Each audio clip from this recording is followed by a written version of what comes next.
আসসালামু আলাইকুম। কেমন আছেন সবাই? আশা করি সবাই ভালো আছেন। আমি মামুন এলিমেন্টরা থেকে। সো আজকের ভিডিও টপিক হচ্ছে এলিমেন্টর V4 এর ডিজাইন সিস্টেম। আমরা সকলেই নোটিস করেছি যারা এলিমেন্টর নিয়ে কাজ করি, এলিমেন্টর তাদের এডিটিং প্যানেলে একটি নতুন সেকশন এড করেছে যেটা হচ্ছে ডিজাইন সিস্টেম। সো আমরা অনেকেই ডিজাইন সিস্টেমের কনসেপ্ট বুঝি, অনেকেই বুঝি না, অনেকে এটা নিয়ে অনেক প্রশ্ন আছে। সো আমি চেষ্টা করব যে এই ভিডিওর মাধ্যমে হচ্ছে সব প্রশ্নগুলো বা বেসিক একটা ধারণা দেওয়ার জন্য। এটা একটা সিরিজ হতে যাচ্ছে ডিজাইন সিস্টেমের উপর। আমি প্রত্যেকটা সিরিজে প্রত্যেকটা পার্ট নিয়ে আলাদা, আলাদা ভিডিওতে আ কথা বলব। যাতে করে আপনার এবং আমার উভয়ের বোঝার ক্ষেত্রে সহজ হয়। সো আমরা যদি ১ম এই দেখি ডিজাইন সিস্টেমটা কি আসলে? ডিজাইন সিস্টেমটা হচ্ছে একটি কন্ট্রোল রুল বুক যেখানে আমরা font, colour, button, border, shadow, gap এই সব জিনিসগুলো আমরা একটা জায়গায় একত্রিত করে ডিসিশনগুলো আমরা লিখে রাখি বা একত্রিত করে রাখি যাতে করে আমরা সেম গ্যাপ বা সেম ফন্ট বা সেম কালারটা আমরা পুরো ওয়েবসাইটে কনসিস্টেন্টলি কন্ট্রোল করতে পারি। ডিজাইন সিস্টেমের মাধ্যমে আমরা করলে যেটা আমাদের ফায়দা হবে সেটা হচ্ছে আমরা প্রত্যেকটা পেজে আমরা একই কালার বা একই কালার কোড ইউজ করতে পারি। এখন আমাদের অনেকেরই মনে প্রশ্ন জাগতে পারে যে আগে যেভাবে করতাম সেভাবে তো কোনো ঝামেলা ছিল না। আগে আমরা করতাম কি? আগে হচ্ছে আমরা কালার কোড নিতাম। কোড নিয়ে আমরা প্রত্যেকটা এলিমেন্ট বা প্রত্যেকটা কম্পোনেন্টের ব্যাকগ্রাউন্ডে যেয়ে আমরা কি করতাম? আমরা কালারটা দিতাম। যদি আমি এখান থেকে দেখাই, যদি হ্যাঁ, এখান থেকে দেওয়ার পরে আমরা প্রত্যেকটা জিনিসের এখানে ব্যাকগ্রাউন্ড কালারটা আমরা কি করতাম? সেট করতাম। কিন্তু এখন আমরা এটা খুব ইজিলি করতে পারবি আমরা এখন এটা খুবই ইজিলি করতে পারবো ডিজাইন সিস্টেমের মাধ্যমে। ডিজাইন সিস্টেমের মাধ্যমে করলে কি হবে? আমরা পুরো ওয়েবসাইটে কোনো মাঝে মধ্যে আমরা হচ্ছে কালার শেডিং এর প্রবলেম হতো, সেই প্রবলেমটা হবে না। সো আমরা যদি ডিজাইন সিস্টেম ছাড়া যদি আমরা করি তাহলে আমাদের যে প্রবলেমগুলো হতো, প্রথমত সবকিছু আমাদের ম্যানুয়ালি করতে হতো। ফর এক্সাম্পল যদি কোনো ক্লায়েন্ট বলল যে আ আমাদের এই বাটনটা কি করতে হবে? পুরো ওয়েবসাইটের কালার চেঞ্জ করতে হবে। সো আমি যদি ডিজাইন সিস্টেমের মাধ্যমে যদি আমি না করি তাহলে আমার এই বাটনটা আমার যতগুলো পেজে আছে প্রত্যেকটা পেজে যেয়ে আমাকে কি করতে হবে? ম্যানুয়ালি কালার কোডটা এড করতে হবে। যেটা অনেক লেন্দি একটা প্রসেস এবং এটা অনেক টাইম কনজিউমিং এর বিষয়। বাট আমরা যদি ডিজাইন সিস্টেম ফলো করি তাহলে হবে আমরা যেকোনো এক জায়গাতে আমরা এক জায়গাতেই হচ্ছে কালারটা আপডেট করে দেব। দেন পুরো ওয়েবসাইটের যত জায়গাতে এই বাটনটা রয়েছে অটোমেটিক্যালি সেটা কি হয়ে যাবে? চেঞ্জ হয়ে যাবে। তো আমরা চেঞ্জ করলাম এক জায়গায় বাট এটা এফেক্ট করলো পুরো ওয়েবসাইটে। ঠিক এটা শুধু কালারের ক্ষেত্রে না, এটা ওয়েবসাইটের যেকোনো কম্পোনেন্টের ক্ষেত্রে। বর্তমানে এলিমেন্টর V4 এর মাধ্যমে আমরা এটা খুব ইজিলি কম্পোনেন্ট আকারে করতে পারি, যেটা আগে এলিমেন্টরে করা যেত না। আমাদেরকে কপি পেস্ট করতে হতো। কিন্তু এখন আমরা খুব ইজিলি করতে পারবো। সো আমরা পরের স্লাইডে চলে যাই। আসলে আ ডিজাইন সিস্টেম কিভাবে কাজ করে? ফর এক্সাম্পল আমি ব্র্যান্ড প্রাইমারি কালার নামে কি করলাম? একটা ভেরিয়েবল এড করলাম বা একটা ক্লাস এড করলাম যেটার কালার আমি ব্যাকগ্রাউন্ড কালার এইটা দিয়ে রাখলাম। যখন আমার কাছে এই টোকেনটা থাকবে, আমি যদি চাই যে আমি এই কালারটা ব্যাকগ্রাউন্ড হিসাবে আমার বাটনের ব্যাকগ্রাউন্ডে দিতে চাই, তখন আমি ডিজাইন সিস্টেমে যেয়ে ব্যাকগ্রাউন্ড জাস্ট এই ক্লাসটা এড করলে ব্যাকগ্রাউন্ড কালারটা আমার ব্র্যান্ডের কালার সাথে ম্যাচ হয়ে যাবে। সেম জিনিস আমি যদি হেডলাইন বা আমার হেডিং এর কালার চেঞ্জ করতে চাই, তাহলে আমি শুধু এই ব্র্যান্ড কালার এই ক্লাসটা এখানে এড করার মাধ্যমে আমি কালার চেঞ্জ করতে পারবো। ঠিক বর্ডার কালারের ক্ষেত্রেও। পরবর্তীতে আমি যখন ব্র্যান্ড প্রাইমারি কালারের টোকেনের কালারটা চেঞ্জ করব, তখন আমার এই ৩ টা এলিমেন্টেই কালার একই সাথে চেঞ্জ হয়ে যাবে। আমরা পরের স্লাইডে গেলে জিনিসটা আরো ভালোভাবে বুঝতে পারবো। সো প্রথমত আমাদের লেয়ার থাকে, ডিজাইন সিস্টেমে আমাদের লেয়ার থাকে ৩ টা। ১ম হচ্ছে র কালার, দ্বিতীয়ত হচ্ছে টোকেনস, থার্ড হচ্ছে কম্পোনেন্ট। র কালার হচ্ছে আমার ব্র্যান্ড কালার হচ্ছে এইটা। সো আমাদের প্রত্যেকটা কালারে বিভিন্ন শেড থাকে। সো আমি আমার ব্র্যান্ড কালারে নরমালি আমাদের প্রত্যেকটা ওয়েবসাইটে ব্র্যান্ড কালারে ৩ টা কালার থাকে।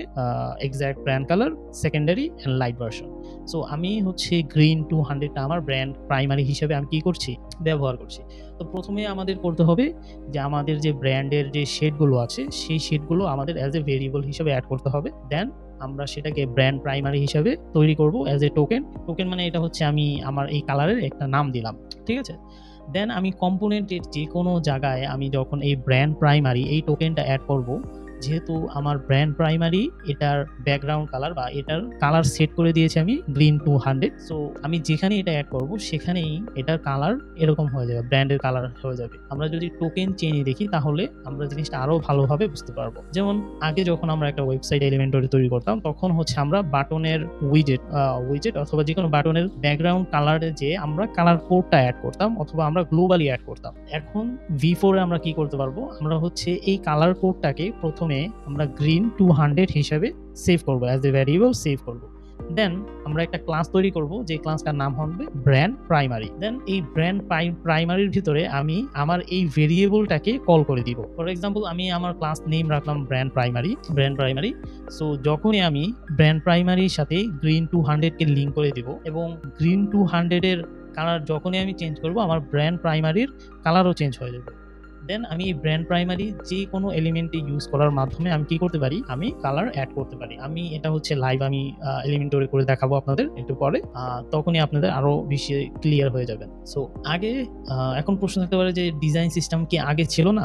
হ্যাঁ, ডিজাইন সিস্টেম আগে ছিল, বাট আমরা তত ভালোভাবে আমরা ইউজ করি নাই। অনেক ডেভেলপার আছে, অনেক ডিজাইনার আছে, তারা ডিজাইন সিস্টেম এত ভালোভাবে অ্যাডপ্ট করে নাই বা ইউজ করে নাই। বাট বর্তমান সময়ে যেহেতু এআই সময়, আপনারা দেখবেন প্রত্যেকটা এআই তারা একটা ডিজাইন এমডি ফাইল তৈরি করে, সেখানে হচ্ছে আমাদের ডিজাইনের প্রত্যেকটা জিনিস উল্লেখ করা থাকে এবং যাতে আমাদের এআই বারবার সেম জিনিস ব্যবহার করে, সেই জন্য আমাদের ডিজাইন সিস্টেমটা তৈরি করতে হয়। সো এই জন্যই আমি মনে করি যে আমরা আমাদের ডিজাইন সিস্টেমটা বোঝা আরো অনেক গুরুত্বপূর্ণ হয়ে গেছে বর্তমানে। সো প্রথমে যদি আমরা এলিমেন্টরি V3 দিকে যাই তাহলে আমরা ডিজাইনটা কিভাবে অ্যাড করতাম, আমরা হচ্ছে সেটিং গ্লোবাল কালার দিয়ে অ্যাড করতাম, গ্লোবাল ফন্ট, এবং আমরা উইজেটগুলা স্টাইল করতাম গ্লোবাল কালার এবং ফন্ট দিয়ে। এটা রিইউজেবল না, আমরা জাস্ট খালি কালার এবং ফন্টটা ইউজ করতে পারতাম। বাট বর্তমানে আমরা এলিমেন্টর V4 এ সেটা আরো ওয়াইডলি আমরা ইউজ করতে পারবো এই তিনটা জিনিসের মাধ্যমে।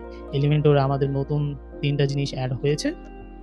প্রথম হচ্ছে ভেরিয়েবলস, ক্লাস অ্যান্ড তাদের অ্যাটমিক এলিমেন্টস। সো ইভেন আমরা অ্যাটমিক এলিমেন্টস ইউজ না করি তাও আমরা ডিজাইন সিস্টেম ব্যবহার করতে পারবো। সো ডিজাইন সিস্টেম ব্যবহার করলে আমাদের বেনিফিট কী হবে? ডিজাইন সিস্টেম ব্যবহার করলে আমরা হচ্ছে আমাদের টাইম সেভ হবে অনেক, টিম কোলাবোরেশন অনেক বেটার হবে। আর আমরা যদি চাই সেম ডিজাইন সিস্টেম আমাদের মাল্টিপল ক্লায়েন্টের বেলাও আমরা কি করতে পারবো, ইউজ করতে পারবো এবং ক্লায়েন্টকেও আমাদের ডিজাইন সিস্টেমের মাধ্যমে তাদেরকেও শিখাতে পারবো যে আমাদের ডিজাইনটা কিভাবে কাজ করে। সো আমি এখন লাইভ ওয়েবসাইটে চলে যাই। সো এখানে আমি একটা স্যাম্পল ডিজাইন করে দেখাই। আমি প্রথমে হচ্ছে আমি আমার ডিজাইনটা নিয়ে নিই, কালারটা নিয়ে নিই। দেখুন এখানে হচ্ছে আমি ক্লিকআপে আমি আমার নিজের একটা ডিজাইন সিস্টেম আমি তৈরি করেছি এবং সেটা সেভ করে রেখেছি। সো আমি জাস্ট এটা, সো এখন যদি আমি এখানে ডিজাইন সিস্টেমে যাই আমাকে প্রথমেই ভ্যারিয়েবল অ্যাড করতে হবে। সো আমি প্রথমেই ভ্যারিয়েবল অ্যাড করার জন্য এখানে প্লাস আইকনে ক্লিক করব। দেন যেহেতু এটা আমার কালার, আমি কালার আইকনে ক্লিক করব। দেন এখানে আমার একটা নেম দিতে হবে। সো আমি নেম দিয়ে দিই গ্রিন 50। হ্যাঁ, গ্রিন 50 আমাদের নেম ছিল গ্রিন 50। ওকে, সো আমি গ্রিন 50-র কালারটা দিয়ে দিচ্ছি এখানে। তারপর হচ্ছে আরেকটা,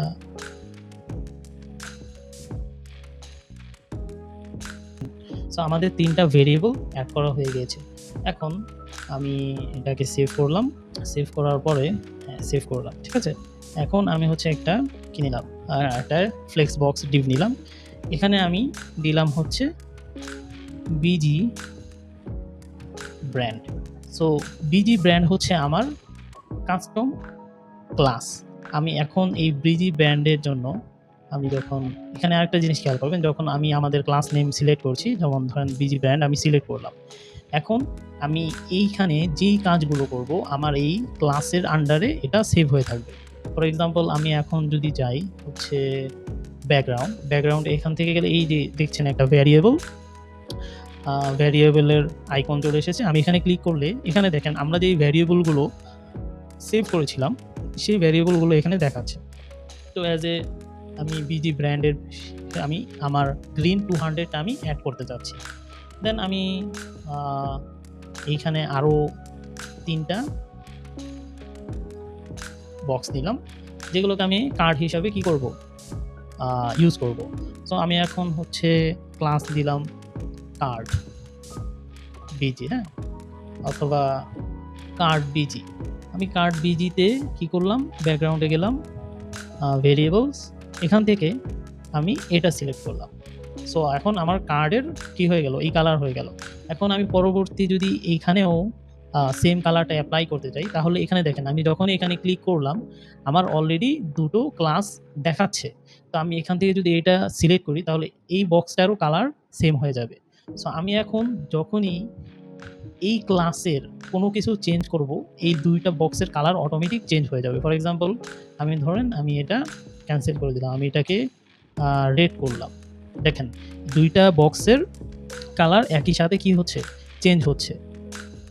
সো আমরা এভাবে কার্ডের মাধ্যমে বা ক্লাসের মাধ্যমে আমরা পুরো ওয়েবসাইটের এলিমেন্ট আমরা কি করতে পারি? কালার একসাথে ওয়ান ক্লিকে চেঞ্জ করতে পারবো। এটাই হচ্ছে ডিজাইন সিস্টেমের পাওয়ার। সো আমি এটা আবার ক্লিয়ার করে ফেলি। এখান থেকে আমি এটা নিই। সেম আমি এখানে যেও দিলাম। ঠিক আছে? তো এখন আমি এখানে একটা এলিমেন্ট এড করব, যেটা হচ্ছে ধরেন আ হেডিং, হ্যাঁ? এখানে ধরেন আমি হেডিং আছে। আমি জাস্ট এখানে ধরেন বললাম H1 অথবা H2 XSL। সো আমি এখন এটা দিয়ে এটাকে ডিজাইন করব। সো আমি প্রথমে টাইপোগ্রাফিতে গেলাম। এখানে আমরা টাইপোগ্রাফিতেও আমরা কি করতে পারি? আমরা ভেরিয়েবল এড করতে পারি। এখানে ভেরিয়েবল আছে। আমি বর্তমানে যেহেতু আমার এড করা নেই, আমি জাস্ট এটা নিলাম। নেওয়ার পরে ফন্ট ওয়েট 500 বোল্ড, ইয়া। সো এখন যেহেতু আমরা H2 ডাবল এক্সেল এই ক্লাসটা তৈরি করেছি, তো আমি যখনই আ সেম একটা হেডিং বক্স নিব এবং স্টাইলে যেয়ে এখানে দেখেন আমার ক্লাসটা অলরেডি শো করছে। তো আমি যখনই এটা পিক করব আমার এই ডিজাইন কি হয়ে গেল? অটোমেটিক চলে আসলো। সো এইভাবে হচ্ছে আমরা ডিজাইন সিস্টেম তৈরি করতে পারবো আমাদের নিজস্ব। এখন যদি আমি এই ডিজাইনের প্যানেলে ক্লিক করি, তখন এখানে হচ্ছে আমার ভেরিয়েবল। আর যদি আমি এখানে ক্লাসেসে ক্লিক করি, আমরা যেই ক্লাসগুলো নিয়ে কাজ করেছি সেগুলো এখানে আমরা দেখতে পারবো। এখানে ক্লিক করলে সেই জিনিসগুলো আমরা আবার দেখতে পারবো। এখান থেকে আমরা ইউজ, আনইউজ সব জিনিসগুলো দেখতে পারবো। সো এই হচ্ছে বেসিক ডিজাইন সিস্টেম। আশা করি আমি এক্সপ্লেন করতে পেরেছি। যদি আপনাদের আরও প্রশ্ন থাকে আপনারা অবশ্যই আমাকে কমেন্ট সেকশনে বলবেন। আমি আপনাদেরকে আরও ইন ডিটেইলস আমি আলোচনা করব। সো আমরা এই ভিডিওতে যা শিখলাম ডিজাইন সিস্টেম কি, ডিজাইন সিস্টেম কেন দরকার, এলিমেন্টরের কোথায় আমরা ডিজাইন সিস্টেম এড করতে পারবো। সো পরবর্তী ভিডিওর জন্য আ পরবর্তী ভিডিওতে আমি আরও বিস্তারিত আলোচনা করব। ডিজাইন সিস্টেম এটা একটা হিউজ একটা চ্যাপ্টার। আমি একটা ভিডিওতে পুরোপুরি কমপ্লিট করতে পারবো না। তাই হচ্ছে চ্যাপ্টার বাই চ্যাপ্টার বা পার্ট বাই পার্ট আমি কমপ্লিট করব। আশা করি আপনারা পরবর্তী ভিডিওতে আবারও দেখবেন। সেই পর্যন্ত ভালো থাকুন। আসসালামু আলাইকুম।